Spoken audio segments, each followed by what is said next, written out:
6 मई 2025 शाम करीब 7 बजे का वक्त था। धुंधल का होने लगा था। ग्रेटर नोएडा के सूरजपुर इलाके में एक लड़की अपनी सहेली के साथ काम की तलाश में खड़ी थी। उसे अंदाजा नहीं था कि आज क्या होने वाला है। उसके सामने एक कार रुकी। कार में 2 लड़के थे। उनमें से एक लड़के को वो पहले से जानती थी। लड़के ने उसे काम दिलाने की बात कही। दोनों लड़कियां कार में बैठ गईं। कुछ देर बाद एक और लड़का भी कार में बैठ गया। कार ग्रेटर नोएडा के एक ठेके पर रुकी। वहां से बियर खरीदी गई। अब गाड़ी में बज रहा म्यूजिक तेज हो गया। काले रंग के शीशे बंद हो गए। लड़कियों को जबरन बियर पिला दी गई। गाड़ी मेरठ की तरफ दौड़ने लगी। लड़कियों के साथ छेड़खानी शुरू हो चुकी थी। लड़कियों ने खुद को बचाने की कोशिश की, शोर मचाने की कोशिश की। अब लड़कों के भीतर का हैवान जाग चुका था। लड़कियों का विरोध उनके बर्दाश्त के बाहर हो चुका था। एक लड़की को उन्होंने चलती कार से बाहर फेंक दिया। बची हुई लड़की सहम गई। अब शुरू हुई दरिंदगी। चलती कार में लड़के एक के बाद एक करके उस लड़की के साथ बलात्कार करते रहे। कार बुलंदशहर के खुर्जा इलाके में पहुंच चुकी थी। लड़कों का मन जब दरिंदगी से भर गया, जब लड़की मानो मर सी गई, तो आखिरकार उस लड़की को भी कार से फेंक दिया। लेकिन वो लड़की मरी नहीं थी और ना ही मरी थी उसकी हिम्मत। आगे क्या हुआ आरोपी लड़कों का, जानने के लिए इस खबर को आखिर तक जरूर देखिएगा। नमस्कार, मैं वरुण कुमार और आप देख रहे हैं अमर उजाला।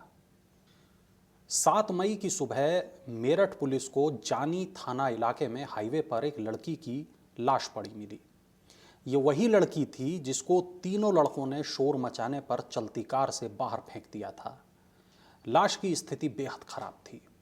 पुलिस ने लाश से जुड़ी डिटेल नोट की, पहचान कराने की कोशिश की, लेकिन ना तो वहाँ कोई मोबाइल मिला और ना ही वहाँ से कोई और ऐसी चीज़ मिली जिससे लड़की की पहचान हो सके। लाश को पोस्टमार्टम हाउस भेज दिया गया। दूसरी तरफ बुलंदशहर के खुर्जा इलाके में जिस लड़की को कार से फेंक दिया गया था, वो काफ़ी देर तक पड़ी रही। लेकिन वो जिस जगह पड़ी थी वहाँ से कुछ दूरी पर देवी माँ का एक बेहद पुराना मंदिर है। इस पीड़ित लड़की को काफ़ी देर के बाद शरीर में कुछ ताकत महसूस हुई, तो वो जैसे तैसे खड़ी हुई और खुर्जा पुलिस के पास पहुंची। पुलिस ने तुरंत मामला दर्ज कर लिया। उसकी सहेली के बारे में भी आसपास के जिलों में पता करना शुरू कर दिया। मेरठ पुलिस ने बुलंदशहर की खुर्जा पुलिस को उस लाश के बारे में बताया जो उसे जानी इलाके से मिली थी। खुर्जा की पुलिस ने इस बीच नोएडा से पीड़ित लड़की के परिवार को बुला लिया था। अब पुलिस ने पीड़ित लड़की से दूसरी लड़की के शव की पहचान कराई। लड़की ने अपनी सहेली को देखते ही रोना शुरू कर दिया। पुलिस ने मृतक लड़की के शव का पोस्टमार्टम कराया और शव को उसके परिजनों को सौंप दिया। इधर बची हुई पीड़ित लड़की से लड़कों के बारे में जानकारी हासिल करना शुरू कर दिया। आपको ये बताते हैं कि लड़की ने पुलिस को क्या जानकारी दी। मैं प्रतापगढ़ की रहने वाली हूँ। नोएडा में अपने मामा के पास रहती हूँ। वो किराए के घर में रहते हैं और मैं एक प्राइवेट नौकरी करती हूँ। मैं 8वीं तक पढ़ी हूँ और मेरी उम्र करीब 17 साल है। 6 मई को मैं अपनी सहेली के साथ सूरजपुर कोर्ट नंबर 3 के सामने गई थी। वहाँ अमित कार लेकर आया। मैं उसे पहले से ही जानती थी। उसने कहा कि चलो मैं तुम्हारी नौकरी की बात करता हूँ। मैं पहले भी उससे नौकरी के सिलसिले में मिली थी। उसके साथ कार में संदीप भी बैठा था।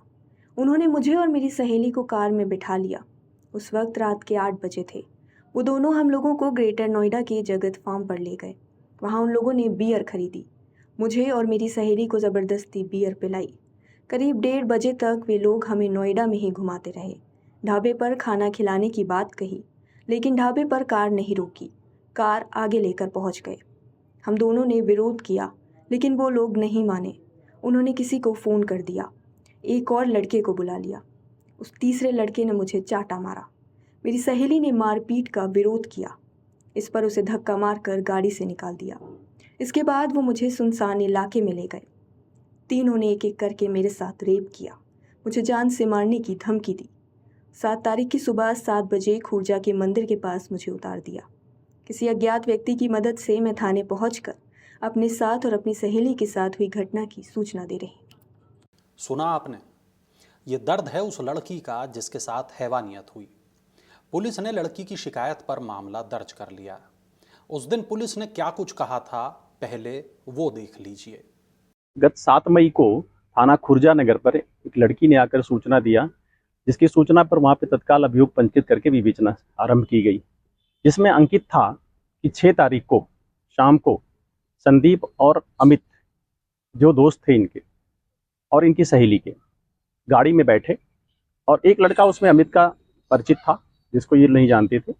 वहीं सूरजपुर थाना क्षेत्र से एक जगह से बियर ली गई कुछ गाड़ी में और ये लोग खाने पीने के लिए घूमने के लिए निकले थे, लेकिन गाड़ी में नशे की हालत में कुछ कहासुनी हुई और थाना क्षेत्र जानी मेरठ में एक लड़की को धक्के से गाड़ी से नीचे उतार दिया गया।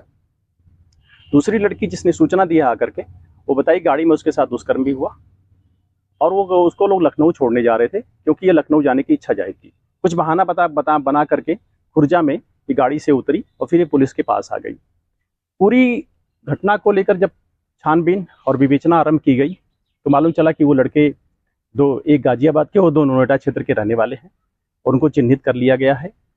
जो लड़की वहाँ पे बलपूर्वक उतारी गई थी उसकी डेथ हो गई है और वहाँ मेरठ में उसके विरुद्ध आवश्यक वैधानिक कार्रवाई की जा रही है। चिन्हित लड़कों के लिए टीमें लगा दी गई हैं और शीघ्र ही इन सब की गिरफ्तारी कर ली जाएगी और इनके विरुद्ध कठोर वैधानिक कार्रवाई की जाएगी। इसके बाद शुरू हुआ आरोपियों की पहचान और उनको तलाश करने का सिलसिला। 7 तारीख का दिन बीत रहा था। पुलिस के पास लड़कों के नाम तो थे, लेकिन ये नहीं पता था कि ये लोग कहाँ मिलेंगे। अमित और संदीप के साथ वो तीसरा आरोपी कौन था, ये भी पुलिस को नहीं पता था। पुलिस को केवल ये पता था कि एक आरोपी अमित नोएडा का रहने वाला है और दूसरा आरोपी संदीप भी नोएडा का ही रहने वाला है। पुलिस ने इनकी तलाश में जाल बिछाना शुरू कर दिया, लेकिन शायद आरोपियों को भी इस बात की भनक लग गई थी। आरोपियों ने शहर छोड़ने का प्लान बना लिया था। वो अपनी कार में बैठकर भागने की तैयारी में थे। इधर पुलिस ने इस बात के इंतजाम कर लिए थे कि ये लोग भाग ना सकें। बुलंदशहर और अलीगढ़ के बीच में एक जगह है अरनिया। यहां 10 तारीख की दोपहर करीब 1 बजे आरोपियों को पुलिस ने घेर लिया। आरोपियों ने खुद को घिरा देखकर पुलिस पर फायरिंग कर दी। इसके जवाब में पुलिस ने भी गोलियां चलाईं। 2 आरोपियों के पैर में गोलियां लगीं और तीनों आरोपियों को गिरफ्तार कर लिया गया है। इस पूरे मामले में बुलंदशहर के एसपी देहात डॉक्टर तेजवीर सिंह ने क्या कहा, अब वो देख लीजिए। आज दिनांक 10 मई को दोपहर लगभग 2:30 बजे थाना क्षेत्र अरनिया में बुलंदशहर अलीगढ़ हाईवे के निकट सलीम कट के पास थाना अरनिया पुलिस, एसओजी देहात, खुर्जा नगर पुलिस एवं बदमाशों के बीच मुठभेड़ हुई है। मुठभेड़ के दौरान 2 बदमाशों को पैर में गोली लगने के बाद घायल अवस्था में गिरफ्तार कर उपचार हेतु पीएचसी भेजा गया है। इनके एक अन्य साथी को भी गिरफ्तार किया गया है। घायल बदमाशों के द्वारा प्राथमिक पूछताछ में अपने नाम संदीप निवासी सूरजपुर नोएडा एवं गौरव निवासी लोनी जनपद गाजियाबाद बताया है। इनके अन्य गिरफ्तार साथी का नाम अमित निवासी सूरजपुर नोएडा है। इनके कब्जे से एक सफ़ेद रंग की किया सेल्टॉस गाड़ी, 2 अवैध तमंचे 315 बोर, 2 कोका कारतूस, 2 जिंदा कारतूस एवं दिनांक 7 मई को थाना खुर्जा नगर पर पंजीकृत अभियोग से संबंधित एक लड़की जिसको इन्होंने थाना क्षेत्र जानी जनपद मेरठ में चलती गाड़ी से फेंक दिया था, उसका मोबाइल भी बरामद हुआ है। गिरफ्तार अभियुक्तों के विरुद्ध अग्रिम विधिक कार्रवाई की जा रही है। अब आरोपी पुलिस की गिरफ्त में है और पीड़िता सदमे में, लेकिन यहाँ कुछ सवाल हैं।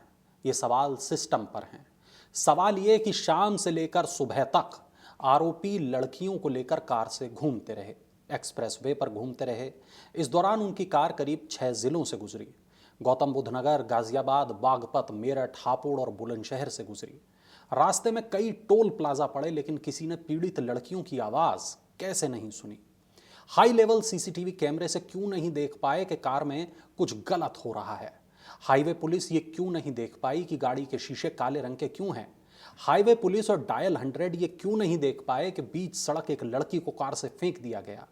अब बेशक आरोपियों के पैर में गोली लगी है, बेशक वो अपनी जिंदगी सलाखों के पीछे गुजारेंगे, लेकिन क्या गरीब परिवार की वो लड़की केस लड़ पाएगी, बार बार पेशी के लिए कोर्ट जा पाएगी? और उस लड़की के परिजनों का क्या, जिनकी बेटी अब इस दुनिया ही में नहीं है, क्या उसे इंसाफ मिल पाएगा? सवाल कई हैं, लेकिन सबसे बड़ा सवाल यही कि इंसाफ कैसे होगा और कब होगा। आप लोगों को क्या लगता है, कमेंट बॉक्स में ज़रूर बताइएगा। इस खबर में बस इतना ही।